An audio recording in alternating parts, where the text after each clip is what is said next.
prochain finaliste s'appelle Victor Sánchez Mazas. Il est chercheur postdoctorant, spécialiste de la théorie et l'innovation démocratique ainsi que de la démocratie participative. Il est convaincu que la démocratie et le dialogue constituent le socle essentiel de tout projet de société juste et durable. C'est pour cela qu'il œuvre aussi activement dans la mise en œuvre pratique à l'amélioration du système démocratique en Suisse. Et Victor, nous nous réjouissons de t'écouter. Bienvenue. Merci beaucoup. Cher jury, cher public, merci d'écouter cette présentation qui se veut sincère à défaut de séduisante. C'est un cri du cœur pour un nouvel espoir, pour un nouveau projet collectif, pour la Suisse et pour le monde. Ce projet, c'est l'innovation démocratique, comme moteur du progrès sociétal. Nous sommes ici pour célébrer un anniversaire, celui de notre constitution de 1848, grande avancée démocratique, qui fait de nous probablement le pays avec le meilleur système démocratique. Prenons un peu de recul et retournons 175 ans en arrière. Que s'est-il passé depuis? Beaucoup d'évolutions en termes démocratiques, le référendum facultatif, l'initiative populaire, le vote des femmes très tardif. Et aujourd'hui, en 2023, sommes-nous en train d'innover sur ce domaine? J'en suis pas sûr. Beaucoup d'évolutions aussi dans le domaine technologique, au point où aujourd'hui, l'intelligence artificielle menace de tout changer. Mais sur le plan de l'intelligence collective, avons-nous réellement évolué? Je n'en suis pas certain. Ce qui m'embête, c'est ce décalage-là, cet emballement technologique et notre stagnation démocratique. Ça ne marche plus, excusez-moi. Ah voilà, pardon. On innove quand même un tout petit peu dans le domaine démocratique et j'en fais partie. On met en place des assemblées citoyennes ici à Genève, à Bellinzone, à Lancy, où on fait participer des citoyens à l'élaboration de propositions et éventuellement décisions collectives. Il y a une mode des assemblées citoyennes tirées au sort, c'est certain. Et elle pourrait constituer une partie de la solution. Mais est-ce que c'est la solution idéale et définitive? Probablement pas. Elles sont peu inclusives et généralement elles ont peu d'effet, en tout cas pour l'instant. Un autre souci avec elles, c'est que elle se concentre, elle demande aux citoyens de trouver des solutions, plutôt que d'identifier les problèmes qui nous touchent tous et qui nous concernent tous.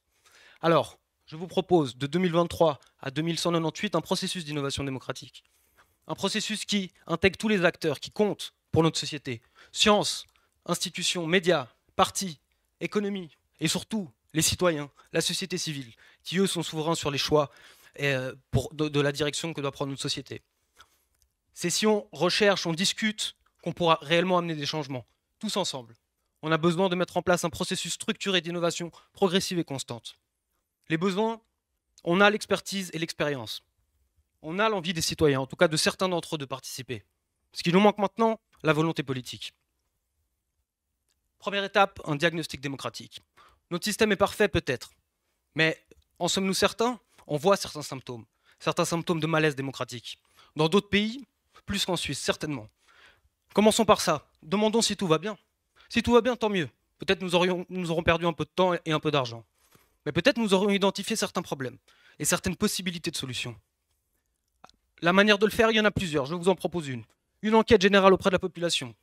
Une assemblée citoyenne avec des citoyens. Une assemblée avec les différentes parties prenantes. Économie, politique, experts, qui se rencontreront dans une assemblée mixte et qui enverront leurs recommandations à des experts, qui, eux, pourront établir leur diagnostic et le transférer aux autorités fédérales. La Suisse sera-t-elle leader de l'innovation démocratique en 2198? On est loin de l'être. On est très très loin de l'être. Pour l'instant, nous restons sur nos acquis. Nous avons établi des outils incroyables que le monde nous envie. Nous pourrons développer cette palette encore plus.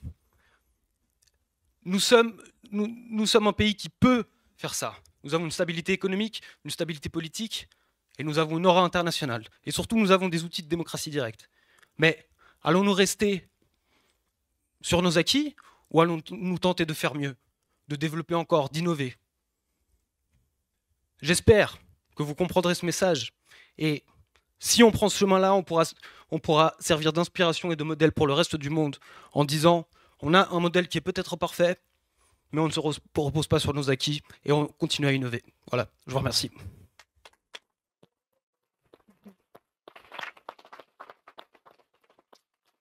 Merci beaucoup, Victor. Alors, place aux questions. Oui. Merci beaucoup pour la présentation. J'ai une question concernant ce processus d'innovation.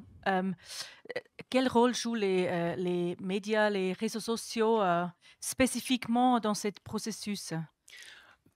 Un des soucis avec les processus d'innovation démocratique, c'est qu'ils fonctionnent bien, mais on a du mal à donner suffisamment de visibilité pour que le public dans son ensemble puisse se sentir concerné.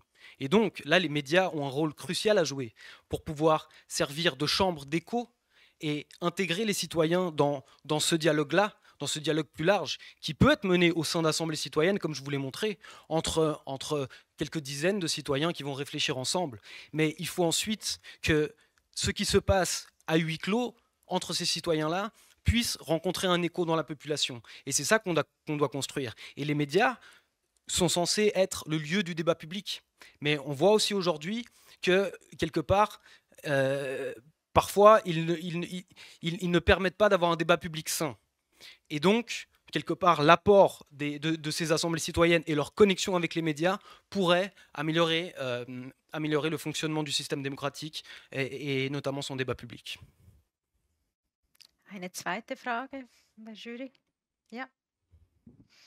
Aussi de mon côté, merci pour cette présentation. Il y a quand même 25% des personnes qui n'ont peut-être pas la citoyenneté en Suisse. Comment est-ce que vous les intégrez, d'une part? Et d'autre part, je ne suis pas sûr d'avoir compris le rôle de la science exactement dans ce processus, étant donné, par exemple, les difficultés qu'on a pu voir, par exemple, dans la pandémie, ou en tout cas la difficulté et la complexité du flux d'informations entre le savoir scientifique et l'acceptation publique ou politique. Alors, moi, je suis chercheur en sciences sociales et avec beaucoup de collègues en Suisse et à l'étranger, on essaye de penser à des dispositifs qui soient les plus justes, les plus démocratiques. Ça, c'est peut-être pour un des rôles de la science. Le deuxième, c'est que dans ces assemblées citoyennes, par exemple sur une thématique comme le climat, on va faire venir des experts pour donner de l'information aux citoyens qui, eux, ne sont pas des spécialistes de la question. Et donc, c'est là où on arrive à connecter la science et les experts et finalement réussir à faire ça. Enabling an informed decision with science and society. C'est ça. C'est cette connexion-là qu'on essaye de faire. Ensuite, pour la question concernant du coup les personnes qui n'ont pas le droit de vote, ce matin même, j'étais à Genève pour mettre en place une assemblée citoyenne. J'ai dû quitter tous mes collègues et 50 citoyens qui étaient en train de discuter sur des enjeux de société importants. Et dans ces assemblées citoyennes-là, la spécificité, c'est qu'il faut simplement être résident de la ville. On n'a pas besoin nécessairement d'avoir la citoyenneté, ce qui nous permet du coup d'intégrer aussi des gens à faire des propositions pour le bien du lieu dans lequel ils sont en train de vivre. Donc on peut tout à fait imaginer d'intégrer effectivement une partie de la population qui n'a pas de droit politique formel. Ich schaue zuerst kurz, ob es im Publikum gerade eine brennende Frage gibt. Ja, auch online sehe ich. Okay. Merci beaucoup. Comment vous faites évaluer ces avis parmi beaucoup de stakeholders? C'est-à-dire évaluer ce qui va émerger de tout ce processus-là. Alors, il y a une chose qui est importante à souligner, c'est que pourquoi est-ce qu'on intègre les citoyens? Parce que la question démocratique et les problèmes démocratiques, ce n'est pas seulement une question d'experts dans leur bureau. On a besoin aussi d'avoir l'avis des citoyens sur le système démocratique qu'ils souhaitent et les problèmes qu'eux, ils perçoivent. Et donc, c'est pour ça qu'il faut intégrer les citoyens avec les différents stakeholders. Et ensuite, nous, en tant que... Alors, ces gens-là vont se rencontrer dans une assemblée mixte, confronter leurs points de vue, essayer de tomber d'accord, identifier les points où ils sont en désaccord. Et nous, en tant qu'experts de ces processus démocratiques, et on est en train de développer avec des collègues du monde entier des outils de diagnostic démocratique, on va pouvoir quelque part systématiser un peu ce qui ressort de tout ça et faire et montrer montrer quels sont selon nous les problèmes qui découlent de tout ce processus-là et ensuite proposer aux autorités fédérales d'entrer en matière avec tous les outils démocratiques qui existent actuellement. Ich sehe, es gibt gerade viele Fragen, auch online. Ja, nehmen wir doch eine von Online-Publikum. Justement, on a également une question du public en ligne. Comment voulez-vous augmenter l'intérêt des jeunes à la politique? C'est une question très intéressante parce qu'effectivement, parmi les abstentionnistes, les jeunes sont ceux qui votent le moins souvent, hein. La courbe de participation politique, si on suit l'âge, donc on participe très très peu et plus on vieillit, plus on participe.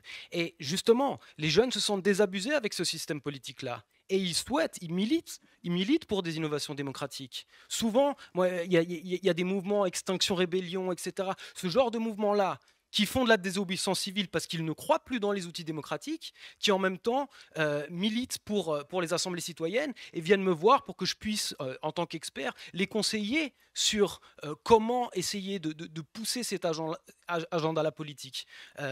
Donc, je pense que c'est clairement, il faut qu'il y ait un mouvement vers une progression et vers une évolution des moyens démocratiques, et je pense que les jeunes seront le principal moteur de ce mouvement-là.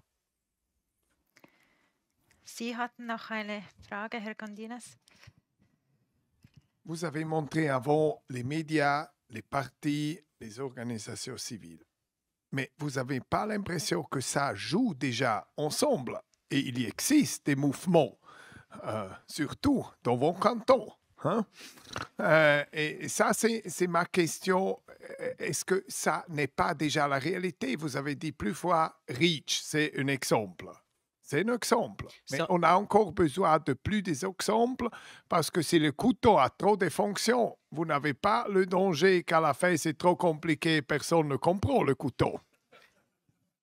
Très bonne remarque. Alors, pour être honnête avec vous, la première version du couteau avait encore plus d'options et on m'a conseillé de la supprimer, effectivement, pour ce point-là. Alors, j'ai pris un couteau avec un petit peu moins d'options, mais qui en a quand même un petit peu plus que celui-là, qui est un petit peu le couteau de base. Donc, très bonne remarque. Alors, effectivement, tous ces acteurs collaborent déjà dans la société, évidemment.